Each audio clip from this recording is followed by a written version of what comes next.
nakaraang buwan, ay binalita ang pag-file ng isang bill ng mga senador ng Amerika, na ang pakay ay upang magbigay ng malaking tulong pinansyal sa Pilipinas, na mapalakas ang kakayahan nito sa depensa, dahil sa mga agresibong mga activities na ginagawa ng China, laban sa kanya. Wala pang 2 buwan, ang Senado ng Amerika nitong linggo, ay inutusan na agad ang kanilang Department of Defense, upang magsagawa na ng analysis sa AFP Modernization Program ng Pilipinas, na siyang pakay sa kanilang proposed bill, na itaas ang kanilang foreign military financing sa Pilipinas, mula sa kasalukuyang $40 million, ay itataas ito hanggang $500 million, o nasa 27 billion pesos bawat taon. Isang napakalaking halaga na siguradong malaking maitutulong nito sa pagpapalakas ng kakayahan ng Pilipinas, na depensahan ang kanyang sarili, laban sa banta ng isang bansang ninanakaw ang kanyang mga teritoryo. Sa isang interview nitong Biyernes kay U.S. Senator Christopher Coons, na miyembro ng U.S. Senate Foreign Relations and Appropriations Committee,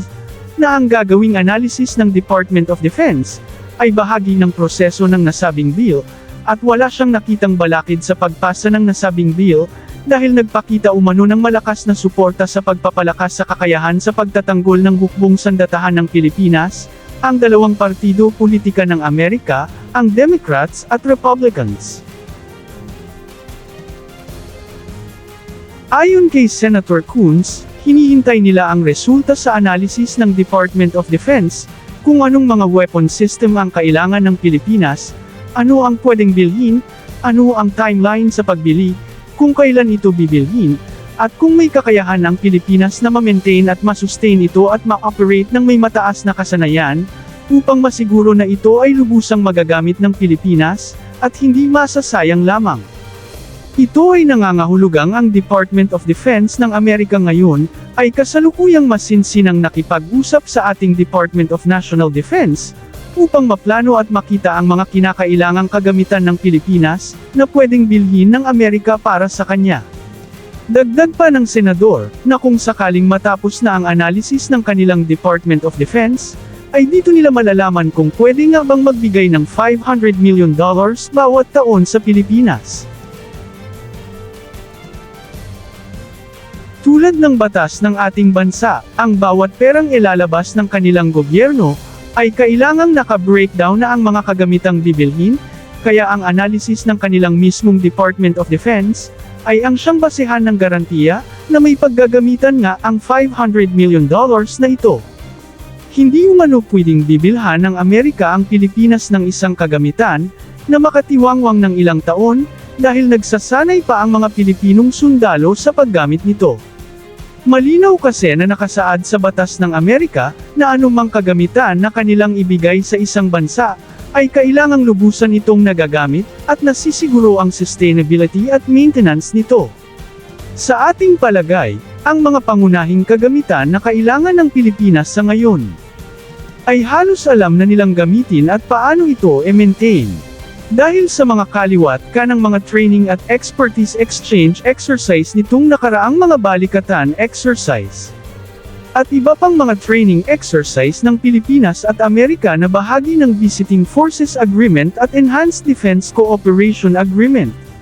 Na kung ating napapansin, ay talagang pinagamit na ng Amerika ang kanilang mga kagamitan, na parang pagmamay-ari na ito ng Pilipinas, na nangangahulugang talagang malalim na ang kaalaman ng ating mga sundalo sa mga kagamitang ito, tulad ng mga HIMARS, Avenger Air Defense System, Patriot Air Defense System, at sinasabing pati ang pag-maintain at paggamit ng F-16 Viper ay matagal na umanong nagsasagawa ng mga pagsasanay ang ating mga Air Force personnels dito.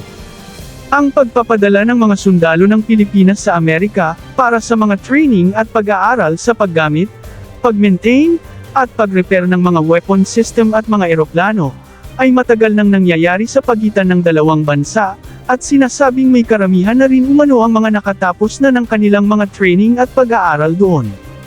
Kaya naman, sa oras na dumating na ang mga kagamitang ito, lalo na ang mga fighter jets, ay naniniwala tayong meron ng sapat na personnels ang ating AFP, na may karunungan sa pag-operate at pag-repair ng mga kagamitang ito.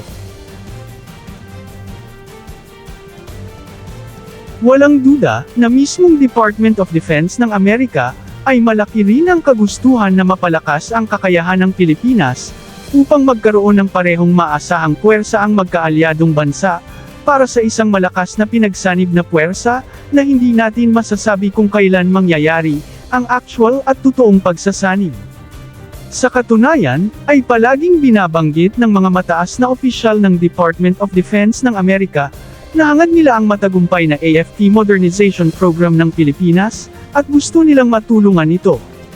Kaya naman, malakas ang ating paniwala na magandang resulta ang ibibigay ng Department of Defense sa kanilang Senado upang agad na mapasa ang bill na ito.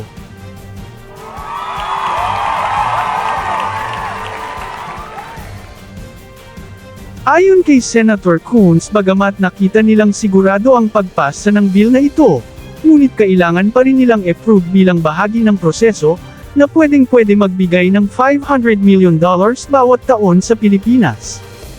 Ang batas na ito ay tinatawag na Philippines Enhanced Resilience Act of 2024, na ang author ay sina Republican Senator William Francis Haggerty ng Tennessee at Democrat Senator Tim Kaine ng Virginia.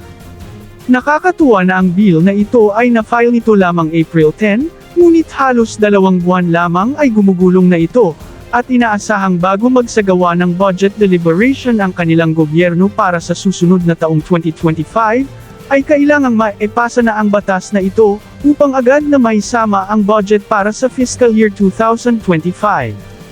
Ang batas na ito, ay hindi lamang para sa pagbili ng mga offense and defense weapon system ng Pilipinas, kundi kasama na pati ang mga kagamitang may kinalaman sa maritime domain awareness, counter-coercive military activities, at pagpapalakas sa counter-terrorism. Ito ay nangangahulugang hindi lamang mga fighter jets at missile system ang maaring bibilhin ng Amerika para sa Pilipinas, kundi maaaring kasama sa mabibili ay mga radars, coast watch monitoring system, at pati mga fire support aircrafts, at counter-insurgency aircraft. Ito'y nangangahulugang kapag naipasa na ang batas, na ating inaasahang bagong matapos ang taon, ay hawak na ng kanilang Senado, ang nakalista ng mga kagamitang ni-request ng Pilipinas base sa pinakakailangan natin, at nakasaad na rin ang bilang ng mga kagamitang ito, at ang halaga na kailangan nito. Ating inaasahan, na sa susunod na mga taon, ay magiging mas exciting pa ang AFP modernization program ng Pilipinas, dahil magkukumbay ng budget ng Pilipinas, at ang foreign military financing na ito ng Amerika.